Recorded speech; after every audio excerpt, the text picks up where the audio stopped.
Okay. I am Carol Weinshell, Vice President of Programming and Membership of Congregation Rodeph Sholom, Bridgeport, Connecticut. I want to welcome you all to Coffee and Conversation, a program that began during COVID-19 and has sustained all of us, some of the programs being educational, memorable, funny, and helpful. Today, we will do something different.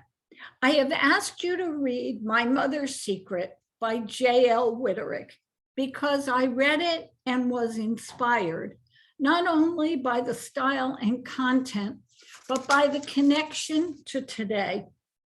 For those very reasons, I offered the opportunity to our friends at the Church of Apostles to join us, and I welcome you all.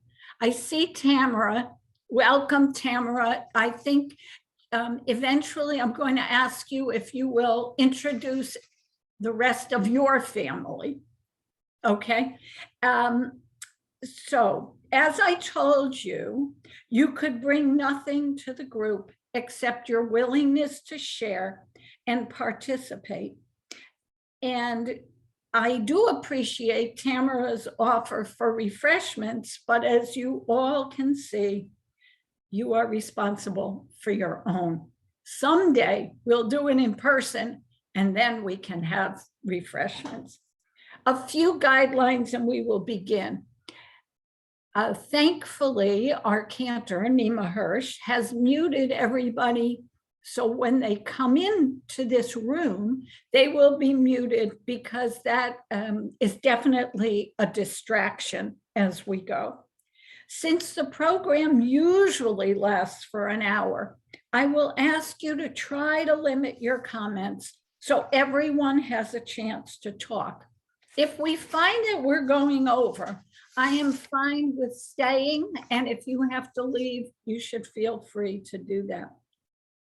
Rather than having a question to begin this discussion, I am going to ask you all to share your opinion, reaction, and your reflection on the book. And if you raise your hand, that will be helpful. I promise to make sure that everyone who wishes to speak has the opportunity to do so. I know your comments will be well worth hearing, especially since you bring diverse backgrounds and some of you have personal experiences. So I thank you in advance for your cooperation and sharing your insights. I hope that you will find this as fulfilling and inspiring as I believe it will be. And before we begin officially, Rabbi and Nima, I want to thank you so much for joining us this morning. It means a lot to all of us and to me especially. So Tamara, before we begin, do you want to point out the Church of the Apostles family? Yes, it's such an honor to be with you. Thank you, Carol, for inviting us. And Carol, actually, we should have just gotten together at your house. We could have been together, right? Because we're neighbors. Your background looks a lot nicer. So let me see. I think I can see who else here. Maybe when I say your name, you can just wave. So I see Karen Hutton is here. Dawn Wolf is here. Got Jane Jackson, who many of you know from, she is our parish administrator. So you probably have met Jane. Jane, you want to wave at us? Jennifer Brown. We have Kirsten Dowsett. And I think I saw Jan Buchanan here. I believe Penny White is with us. And I think my husband, Brian, who is the rector at Apostles, if he's not with us yet, he will be joining us soon. Oh, I see Sandy Gerhart too. Sandy, if you want to wave at us. We're so grateful to be here. And there are many folks who've read the book who couldn't be on today's call. But it's been a meaningful read for all of us. Okay, perfect. Thank you so much. And we love doing programs with you, and we hope that this will continue. We would love that. Thank you. Great. So I'm going to ask if anybody would like to start this off with an opinion, with a reflection. Otherwise, I have my own idea as to where I'm going first. So, anybody? Okay, Bobby, I have to do this to you. Will you start us off? You have to unmute. Okay. Hi, everybody. So for those of you who don't know, my parents were Holocaust survivors. My mother was 13, 14 when she and her 15-year-old sister were taken to Auschwitz. They were separated there by the infamous Dr. Mengele. They were separated from their family, from their mother, their grandmother, their father, their brother, and the two little sisters, teenage sisters, went into Auschwitz. They were taken in May of 1944. They were Hungarian. The Hungarian Jews were the last to go by the Germans, and they were liberated in January 1945. So they had from May till January experience in Auschwitz.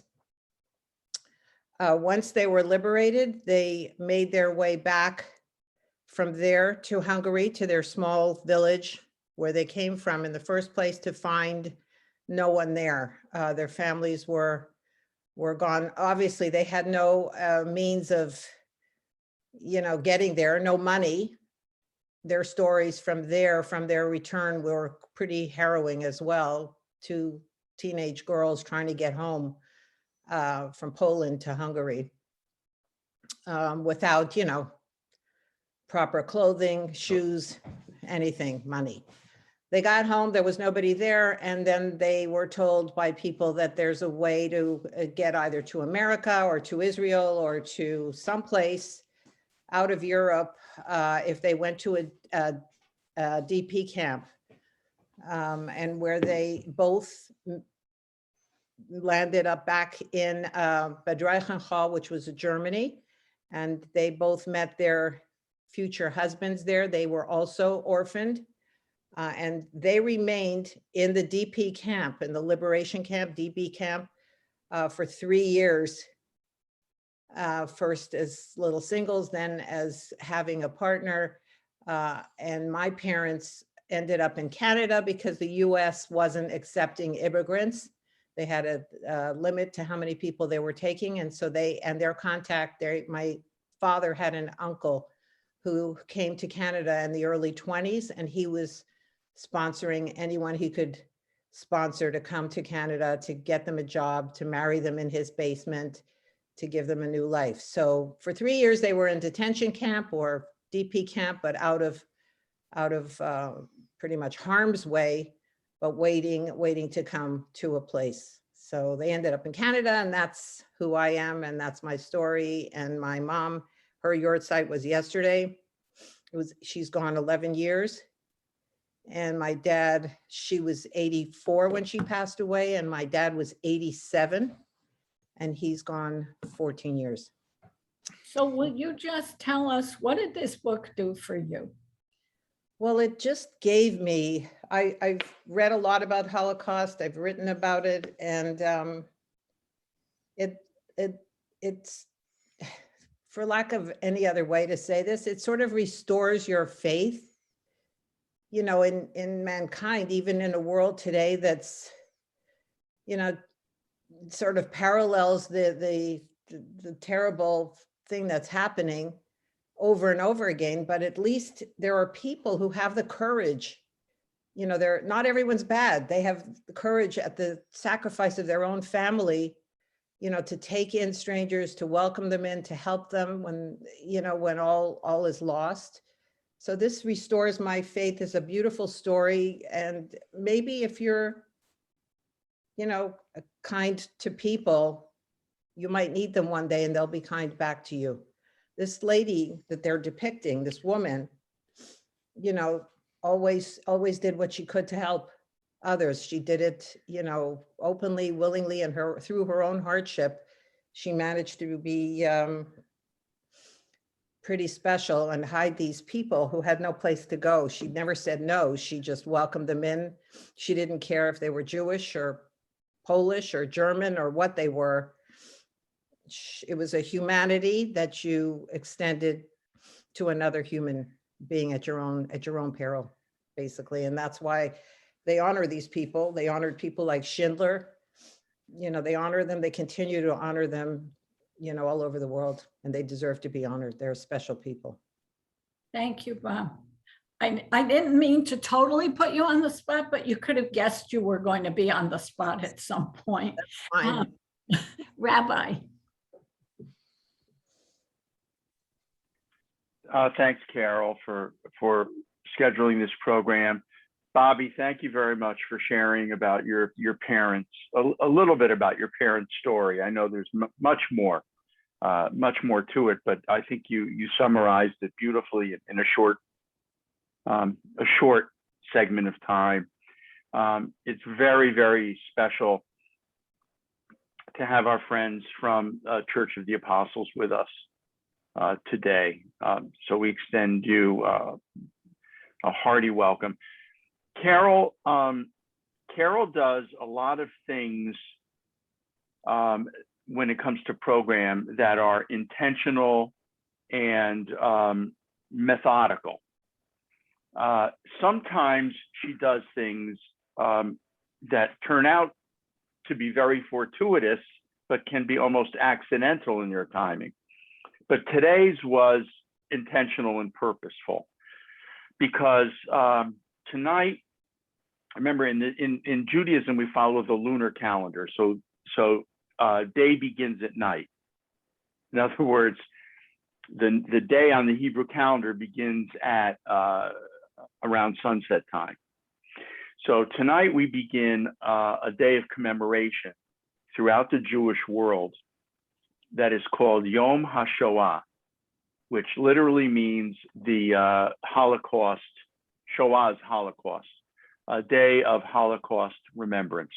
But that is not the entire name of the commemoration day. It was established in Israel, and it is observed by the Jewish community worldwide. But the full name of the day is Yom Hashoah Ugevurah. Yom Hashoah Ugevurah. Gevurah means heroism, courage, and bravery. So today while we remember the 6 million who died at the hands of the Nazis, we also reflect on the heroism both of Jews who resisted, such as in places like the Warsaw and Vilna ghetto, but we also reflect on the heroism and courage of righteous members of all nations, of other peoples, who risked their lives to save Jews. So that's why the timing of this program is so fortuitous today. And I just want to say something brief about the book, because we want to hear from all of you, not just from me, that's for sure. But I admit I read the book about a month ago or so. And as I head towards age 70, my memory begins to, let me just say, it doesn't trap and retain as much as it used to. So I don't remember everything about the book, but I do want to share one thing about it from the perspective of a clergy person, a Jewish clergy person in this case, that really struck me about the book. And that is that the woman, can somebody just remind me her name, please? Francesca. Francesca, good enough, because I think her last name may be a little difficult to pronounce, but Yeah. Francesca, okay. So Francesca is an excellent example of a person, and there were many others like her. What she did wasn't necessarily done because of her religious conviction. She may not have been the most religious church-going person, right? And again, if I'm saying something, if my memory is glitching, somebody just stop me and correct me. correct me.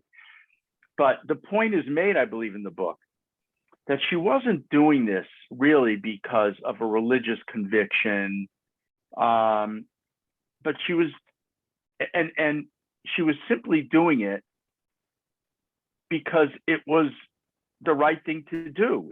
She just felt called upon to do it. Put in that position, she felt that she had no choice.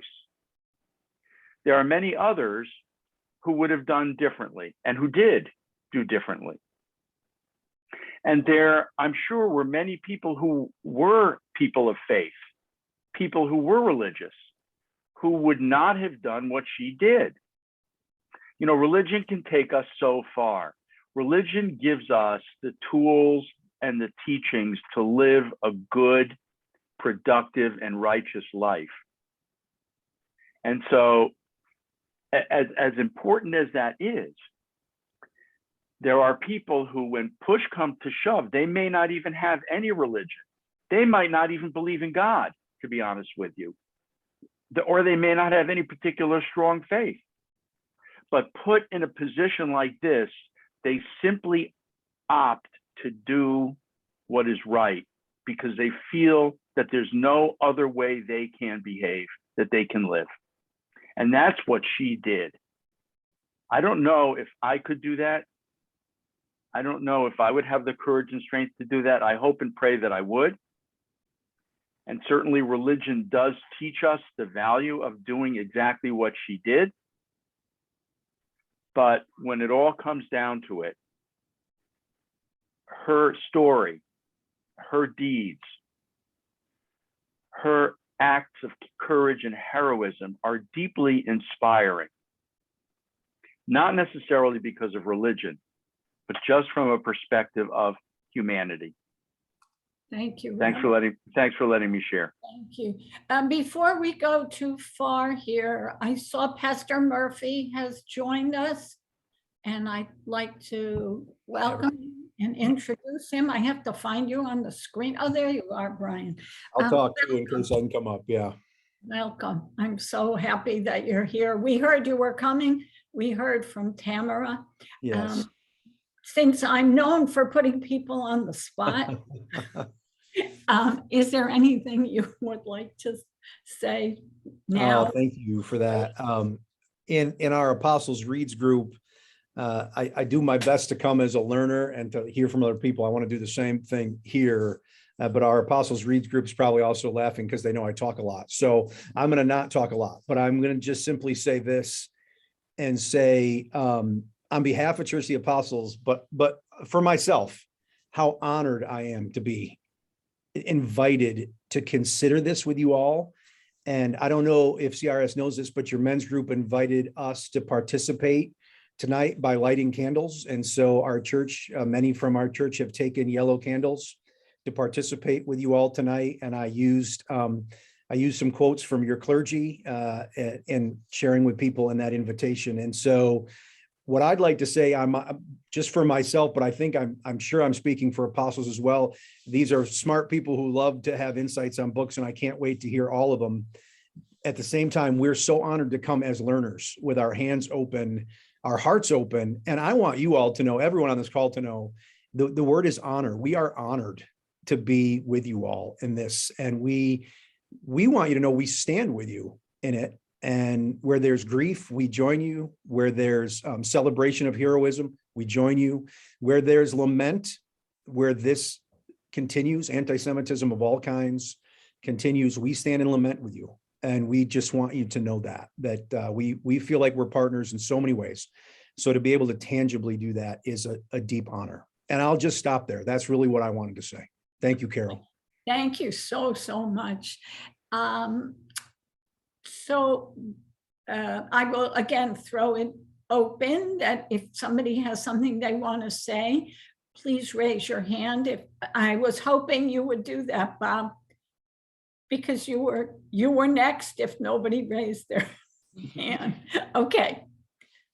The book is something I can relate to personally based on my family history. My parents both survived the Warsaw Ghetto. My father got out just a week before the uprising, following which there were almost no survivors. My parents' survival was aided by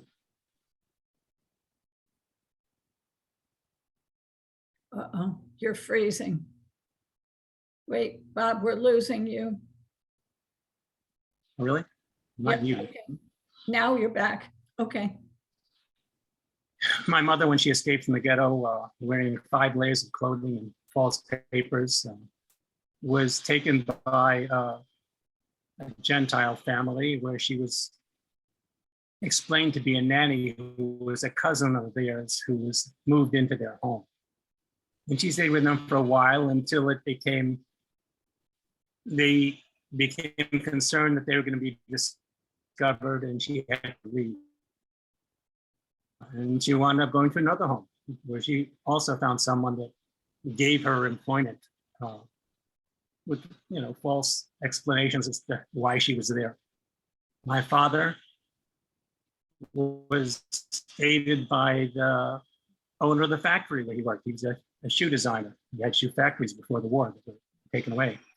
And this man, he slept in the factory at times. This man provided him with an exit from the Warsaw Ghetto by putting him in a truck covered by hides, so that he was, when the Nazis examined the truck to look for someone, they didn't find him, fortunately, and he was able to get out of the ghetto.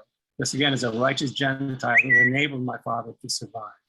So my personal history is very much relevant to what's described in the book, and I appreciated it reading it. Okay, great. Thank you. I appreciate your sharing. Okay, I'm looking for more sharers. Janice.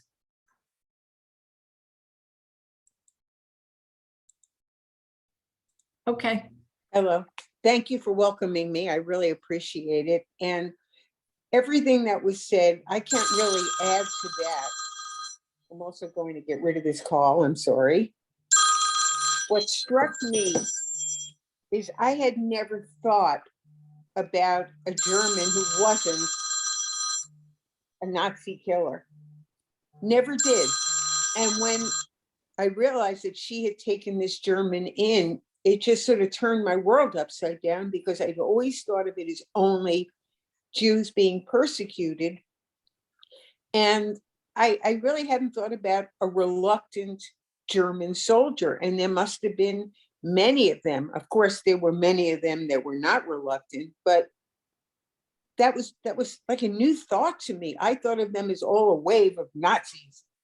And it personalized it that there was somebody actually who didn't want to fight, didn't want to kill people. And I appreciated the fact that she rescued him as well as the other people. Okay, thank you. More opinions, comments? Erica? Go ahead. Carol, is somebody else talking? I hope Erica is. Can you hear me? Yes. Okay, thank you very much for giving me an opportunity to share my family story. And I really love this book, and I was mesmerized by what she did for saving people. My family also were from Hungary and Czechoslovakia, and my mom survived Auschwitz and Bergen-Belsen. She was very sick. She did not get home to her house till July of 45. My father was married before the war, had a first family, and he lost his first wife and child, the beautiful 9-year-old Goldie, in Auschwitz. So just like Barbara mentioned, I'm sorry. Bobby? Anyway, Bobby, I'm sorry, Bobby. My parents were Hungarian and Czechoslovakian. My mom was taken away in April of 44, right from Passover table. They were forced to leave their home. On the other hand, my father was forced to join the Hungarian army in 1940. And so he was 5 years in a forced labor camp. He never got to see his family again. He was all over the world working, forced by the Nazis. We lost over 85 family members. My mother survived only with one sister. And then in January 1946, the Russians took over that part of Hungary, Czechoslovakia, and Romania. And my parents were married already, and they got stuck behind the Iron Curtain. And as you know, I mentioned my story before. It took us 25 years to leave that country because we didn't want to live in Russia. We were part of Ukraine, and we arrived to United States in 1970. And I'm so grateful to be here and to be an American citizen. The book, what I liked best is that she, Francesca, was married to a German, and she realized how things were getting very bad in Germany, and he was anti-Semite, and he was supporting Hitler, her husband, and she left her husband and moves back to Poland to save her children. And by moving to Poland, she had difficulty running a household, and life was just very difficult. Anyway, she had a very good heart, and she accepted these two families, and she was able to even invite the German officers and feed them, cooked for them, so she would have food for 20 months. And it's such an amazing story. And she's my hero. Thank you, Erica. I remember your comments when I saw you when I was walking at St. Mary's and how you described the book. So I was hoping that you would say something today. And I want to ask you, I want to jump way forward to today when you said that you were from Ukraine. What is the book and Ukraine and Poland? What does that connection do for you? What do you? Well, thank God there are more good people who are willing to accept all those refugees. And the first million or two were young women with children. So I have child survivors of the Holocaust who also remember getting on a train, saying goodbye to their parents, because the parents weren't allowed to travel to like England or France. They were children transports, and they were so same way now, again, these young mothers delivering babies and small children who are traumatized, similar situation. And I'm grateful that everybody's supporting and helping, but their life is such a tragedy, very similar to the Holocaust. Thank you, Erica. Okay, I'm looking for more hands raised. Sandra.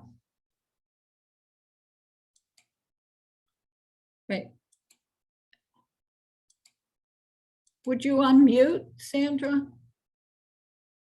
Wait, don't talk. Okay, there you go. I love this book. I've been reading over the last few years many books about the Holocaust and so forth. I think one of mine was a town book here, not in Wilton, not too long ago, a couple of years ago, was called The Tattooist of Auschwitz, which was an amazing book. I highly recommend it. But I think, not to go on, but what impressed me and what stuck with me the whole time was in the epilogue when she said, when we have, the author said, when we have much to lose, but still choose to do the right thing, we uncover the nobility that is within us, within all of us. To endure is unbearable, and to do it with grace, that is how we know that we have arrived. And that just stuck with me through, as a theme throughout the whole book. Thank you. Nima, you have been my chief marketing agent. Well, the reason people couldn't find these books on Amazon is because I bought all of them and gave them to people. Anyway, but I did keep one copy for myself. Just like Janice, I was so moved by the German soldier because, yes, they were farmhands and they were regular boys that were recruited to the army who were not killers and who didn't want to take part in this. And I never looked at it from that point of view. And I was wondering what will happen to him, because one way is to be a deserter and then he will get shot. He will get shot either by Germans or by Polish, by the Polish underground. He had no place to go except hiding. So that was one very touching, very moving point of view. The other one is the fact that that Francesca saved both Jew and German in the same house, and they didn't know about each other. And it's all very obvious when you read the book why they didn't know about each other.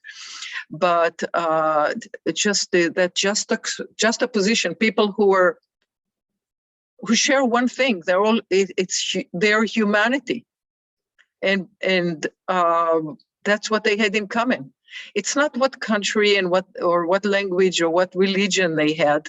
They were all just people who wanted to survive, to live. The German who wanted to return to his farm, and the Jewish doctor who wants to return to his practice and to raise his son. I forget the other one, what was the profession of the other one. People simply wanted to live their life. And so a very unusual book about the Holocaust. I've read many books about the Holocaust. This is certainly stands out as a very, very unique, very one-of-a-kind kind of books. And thank you for bringing it up to us. Well, thank you. I can't take total credit for finding the book. I do have to tell you that my oldest daughter-in-law is not Jewish, and I was with her and my grandchildren and my son on Christmas Eve. And she has a tradition. Her holiday is all about tradition. And the tradition is everybody gets a book to read and eat chocolate. So you got a book and you got chocolate. I mean, there's not a better combination, truthfully. And she gave me this book. And because she gave it to me and she was so sensitive as to what it would mean to me, it had a double meaning. And so I read it quickly. By the next day, I had finished the book and I came away saying, this is something everybody needs to read. And so when I came back, as the rabbi knows, no idea goes unturned with me. If it's something we can do, we're going to do it. And then I started talking about it. And people like Erica, like Bobby, like Jane in the office, they were like, wait, we can do that. Let's read it. And so as Nima said, it became difficult to find. Bobby knows you couldn't get it locally for money. You couldn't. So I can't take credit for totally finding it. I can only take credit for having received it and being very taken by it. So Bobby, you want? Yeah, I just want to unmute myself. So aside from the subject matter altogether, I just think that the book was easy to read as maybe as a young person's book. And because of that reason, as many of us as we can share with a young person, it's a fast read.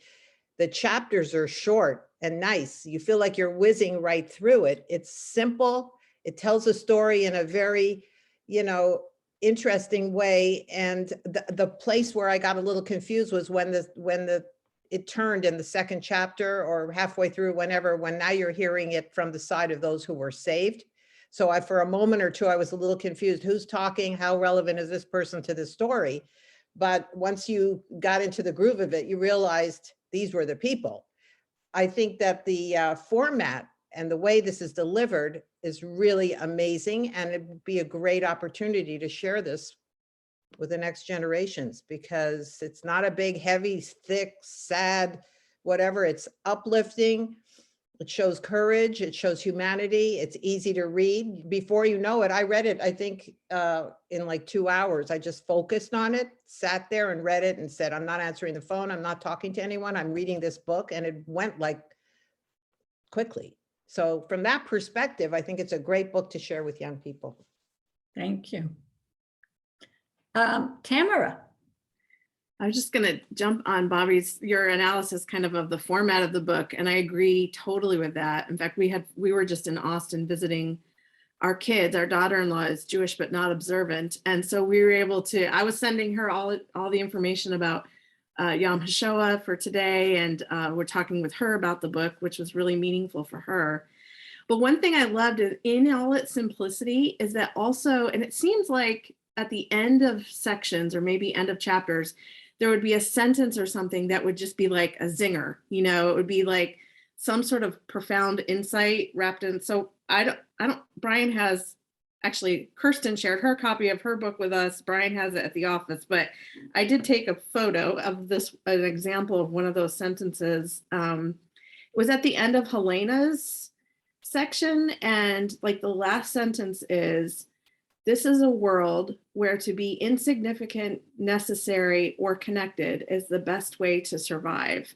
And that is staying with me from the book, how Francesca used I mean, you all have addressed this already, the kindness toward humanity as just a value in her life, but also she made the most of being sort of an unknown, insignificant player in her community. And that gave her so much power.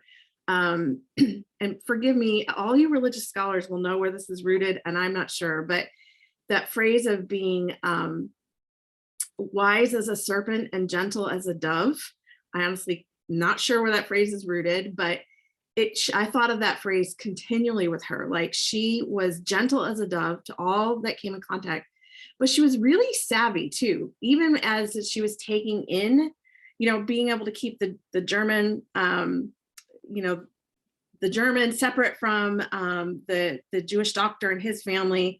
Like, that took a lot of savvy, or taking the officer's uniform and making it look like he had died. Like, I just want to be like her. I think you all have referenced that already too, that there was a way in which she was very kind, but also really savvy. And I think that's something I want to take with me as I go forward. So I love that every once in a while you get that sentence that's a zinger, you know, that puts so much wisdom into one or two sentences. It was great.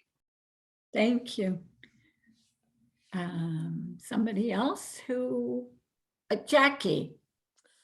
I think, and people said this in different ways, but I think it's a very short book, but it says so much, not just about that situation, but about life and how we all are. It kind of showed the good of people and the bad of people. Here was a woman who was just an ordinary citizen who became extraordinary by her deeds. I think a lot of people think about doing good things, but they don't necessarily act on it.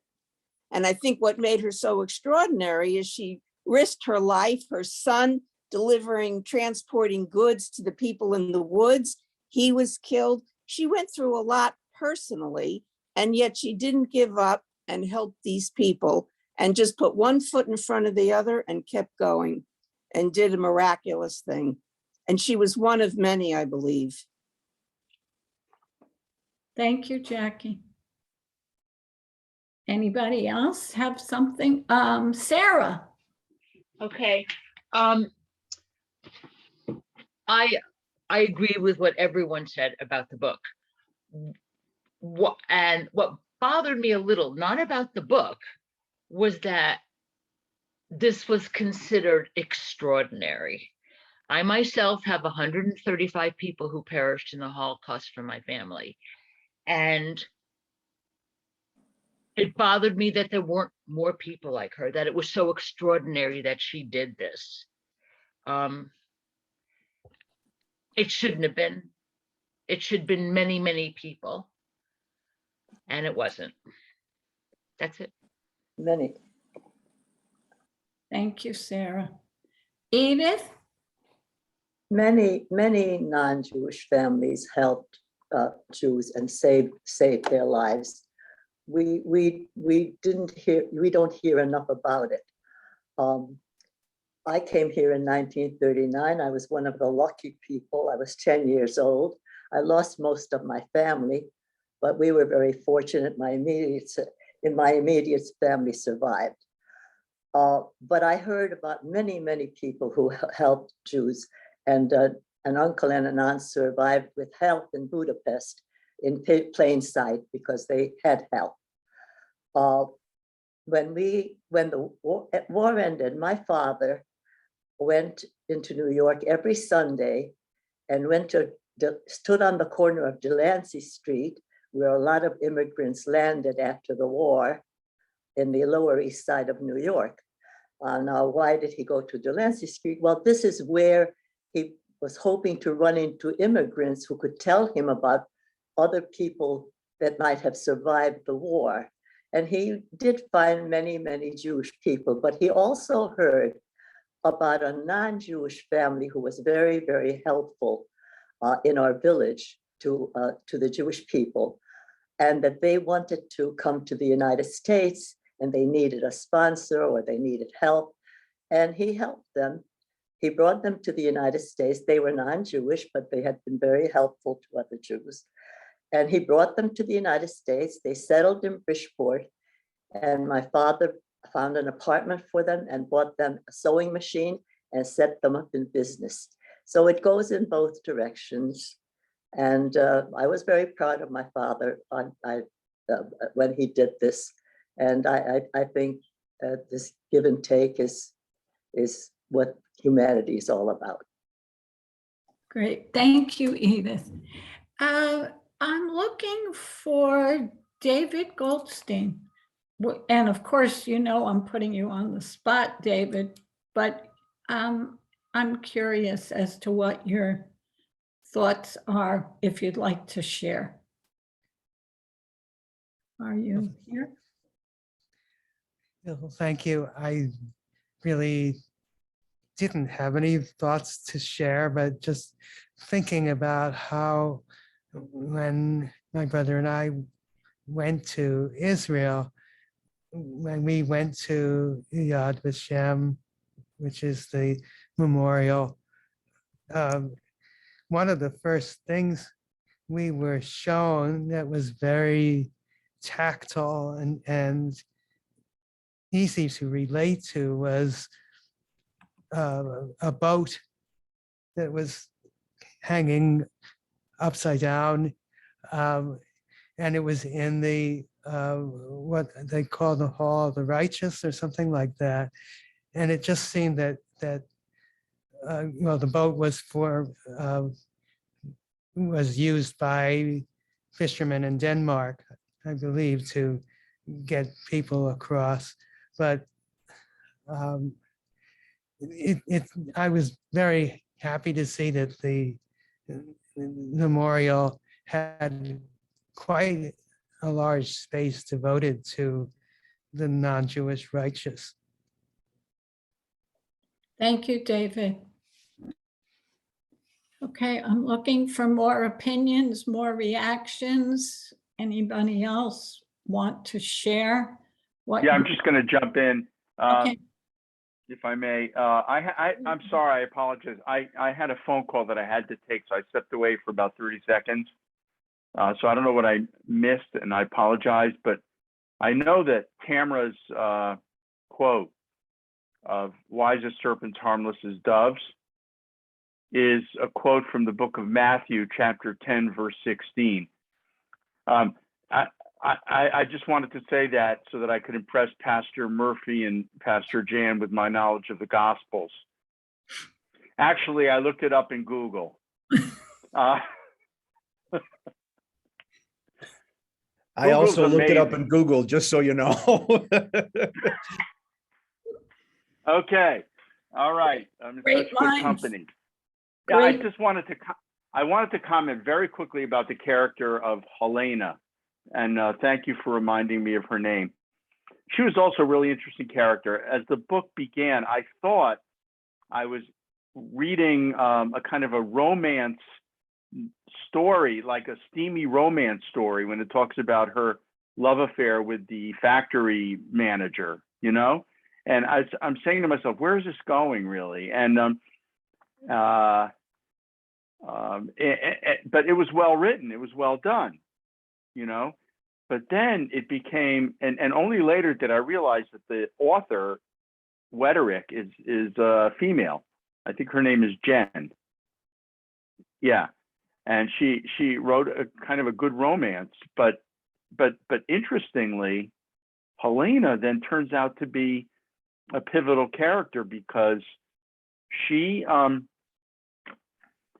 didn't initiate. Her mother, Francesca, initiated everything, but she not only did she go along with what her mother wanted to do, but she did so at such an incredible, her loyalty to her mother represented such a huge sacrifice on her part. She couldn't go back to Germany to join her lover and get married there. She stayed in Poland out of loyalty to her mother. And she continued to comply with everything her mother was doing, knowingly, out of loyalty to her mother.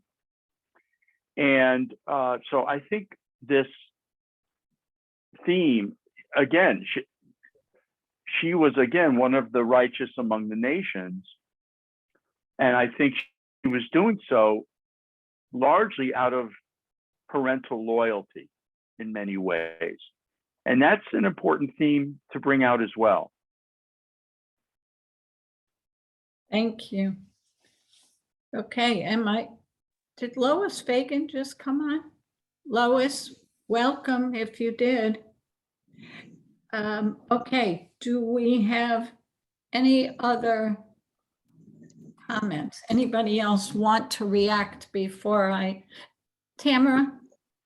I'm bringing a comment from our friend Walter, who's also a deacon at Apostles. He was hoping to join us today and got called away from work. So he gave me his review. I'm going to read it to you. Okay. He would love to talk if you pass him in the hallway, he would love to talk with any of you about this book. But he said, let them know I found the book both poignant and straightforward, giving an important message in a readable way. It shows the power of a single heart acting in love, even in enemy territory, which is where we all live each day of our lives. So I wanted to pass that along from Walter Whitwer. Thank you. Sheila. I just think the fact that if they had been discovered, they could have been shot right on the spot. And I find that absolutely chilling. And to have that kind of nerve is beyond my thinking.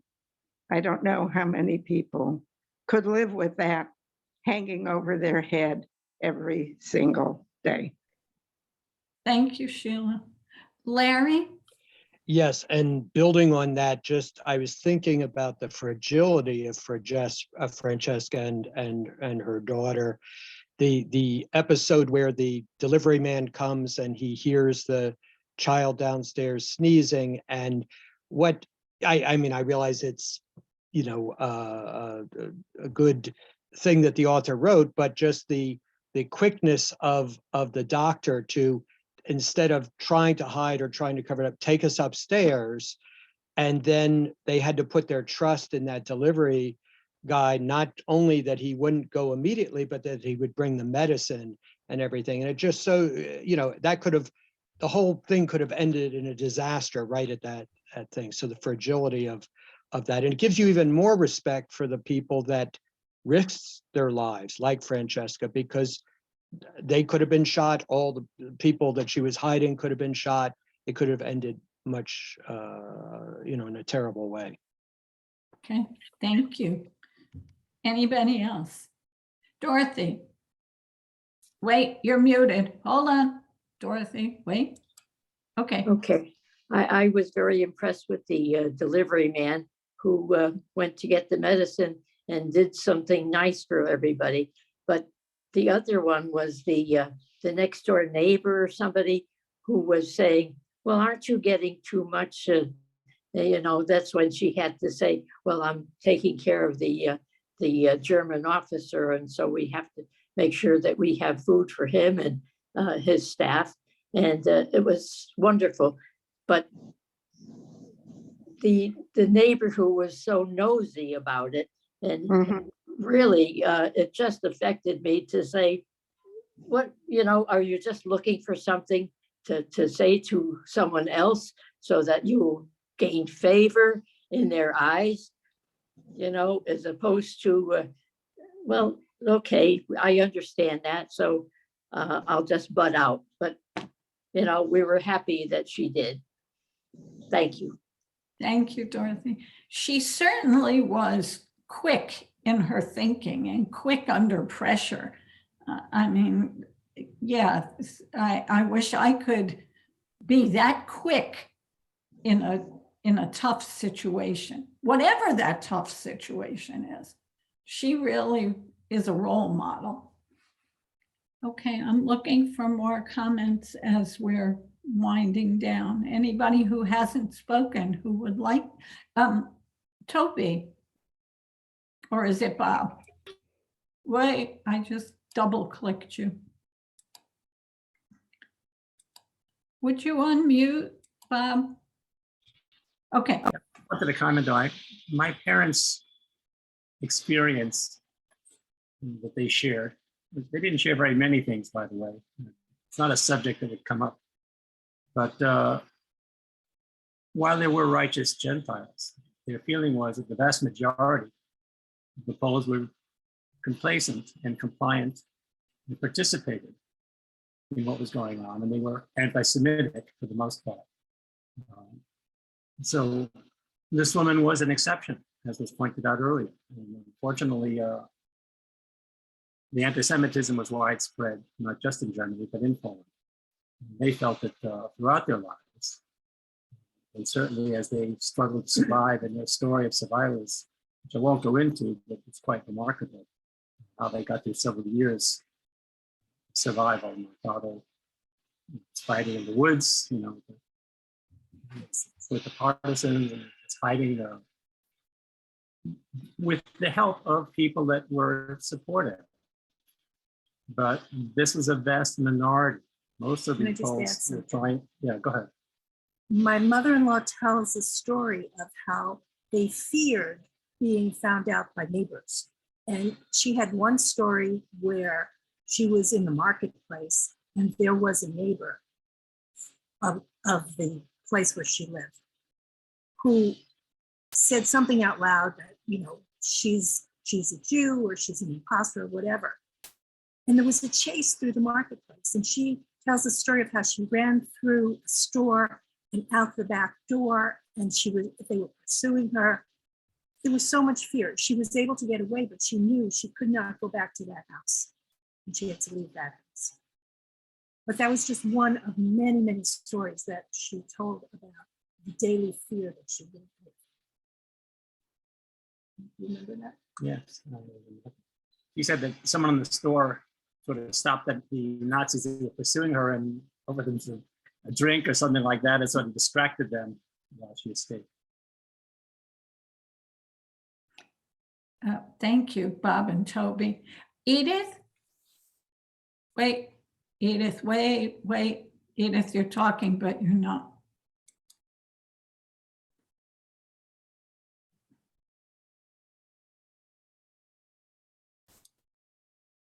Edith, can you unmute? Thank you. Unmuted now. I think I've been, just to follow that, we're looking back at some positive things at this time, but I have never forgotten as a 10-year-old that we had to leave our village in the middle of the night because there were so many dangers to us of having people who were not supportive possibly delay us or even hurt us or take away our belongings, because there were a lot of people who were definitely anti-Semitic and were out to get us. So we left in the middle of the night, and without telling anybody, because we were fearful of being stopped and hurt. So I'm all the more grateful I am to those people who stepped forward and helped. Thank you, Edith. Sai.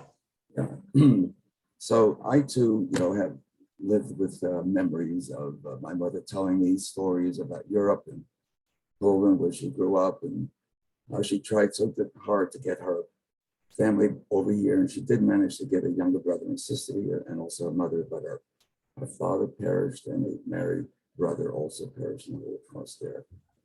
But I guess the thing that I reflect upon most when I read a book like this is, have we really learned our lesson? We look at today's times and we see genocide going on around us, and we still see, we have this mantra, never forget and never again, but it's happening again. It seems to be recurring, and I don't know how to stop it. And that's what frustrates me. Anti-Semitism is rampant again. I've lived long enough to see it happening, recurring, and we just keep repeating history again and again. I don't know how to stop it, and I'm frustrated by it. That's all I have to say. Thank you, Sai. I think that was one of the things that hit me personally. I started reading it before war broke out in Ukraine, because I read it in December, and I had to read it again. And I thought, there's too much similarity here of who's helping who and hiding and leaving and why they were leaving. And I think, so my own opinion, I've tried hard not to give too much of that on this call, but Bobby said it and Tamara said it. We need to pass it forward. We need to take the book and we need to give it to the young people and encourage them to read it. It's, the Holocaust for sure was not beautiful. And I too have read some of the hard books that I come away shaking and not sleeping. And I've heard the stories from some of you about your families, and I'm, again, shaking and not sleeping. But this book didn't do that for me. It left me feeling that there are good people. So if the young people read it, I will certainly now give my copy to my granddaughter. I wasn't giving it up until this, till I was finished with this. But I would hope that when they would read it, they would learn a little more about what happened and what it means and what you can do, and hope that it's that paying forward. We have to have hope in the next generation, because that's what the future is. And I think Francesca started that for us. She started it for me, that's for sure. So unless anybody else has a comment, I'm going to end this program by saying, going back to what the rabbi said, it couldn't be a more perfect way to honor Yom HaShoah and to remember and to share that remembering and to share it with all of you who come from such diverse backgrounds, some of you being children of survivors, some of you with first-hand knowledge and memories, and our new friends and family from the Church of the Apostles. That's what it's all about. We're all people, and we're good people. I can say that honestly. If any of you want to dispute that, see me outside, because we are good people. And the more opportunities we have to do good things together, I think it's going to help us and help to make this world a better world. So I thank you all for coming. You really made my day, and I hope you've all gotten something out of this.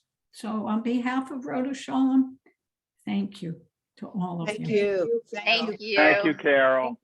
Thank you, Very Carol. helpful. Thanks, everyone. Thank you. Thank you. Thanks. Thank you very much, Carol. Perfect book, Carol. Perfect. All right, very informative. Gold star, Carol. All right.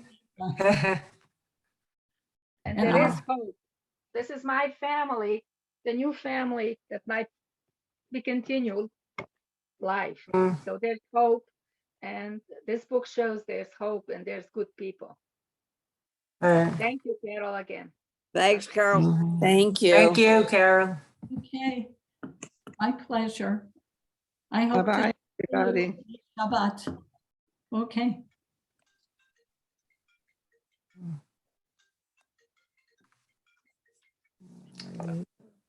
Did they run the Holocaust commemoration in Fairfield this year? Yeah, it's tonight. It's tonight. Tonight at Tonight. 7:30.